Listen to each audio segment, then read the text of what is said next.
was an interesting year, as an understatement. It was a different year for Tiger and watching Tiger, mostly because it was boring. You never thought you'd say that about Tiger. I remember his dad used to say a long time ago that every time Tiger played a tournament, the fans would go home talking about a shot they'd never seen before.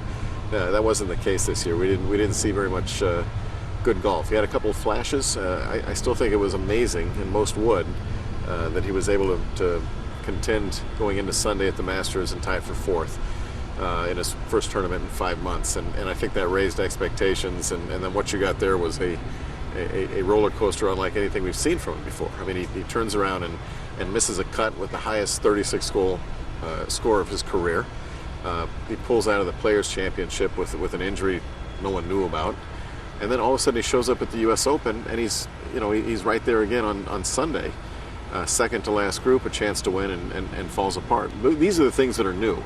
That he would go from such depths to rise again and be in contention, and then completely fall apart. There's a couple things going on here, and a lot of it came out of what I saw from Sawgrass when he first came back and made that televised speech.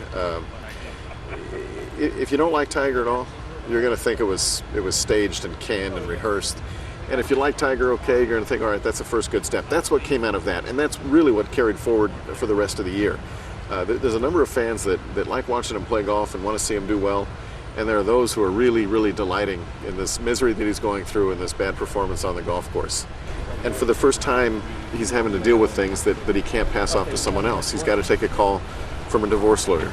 He's got to study a document. They've got to negotiate. These are things that he can't hand off to an agent. He's got to deal with himself. So he could be out there, working on a short game, working on his driver, and all of a sudden he gets back and I got to deal with this divorce document or what have you. And I think that took a pretty good toll on him. And perhaps one reason that you saw a little bit of improvement toward the end of the year was when the divorce was pretty much finalized. All the paperwork was done. It was the announcement, it was the People magazine article, and getting back to it. And plus he's starting to work with a new coach. There's still no guarantee that this is going to be the guy he sticks with for the next however many years. But I think he was looking for something to just kind of put a Band-Aid on his game and get him through the year, and that's what's happened. There's a feeling right now that he's lost a little bit of that aura. This guy was unbeatable. When he got in the lead on Sunday, or anywhere near the lead, or in the final group, this guy was impossible to beat, and I don't think these guys think that way right now. They've had a whole year, whatever the reason was behind it, they've had a whole year of Tiger looking really, really ordinary, and a lot of belief amongst themselves that, hey, this guy can be beat. There's no reason to be afraid here. But I don't think Tiger's never going to win another tournament again. I don't think anyone thinks that.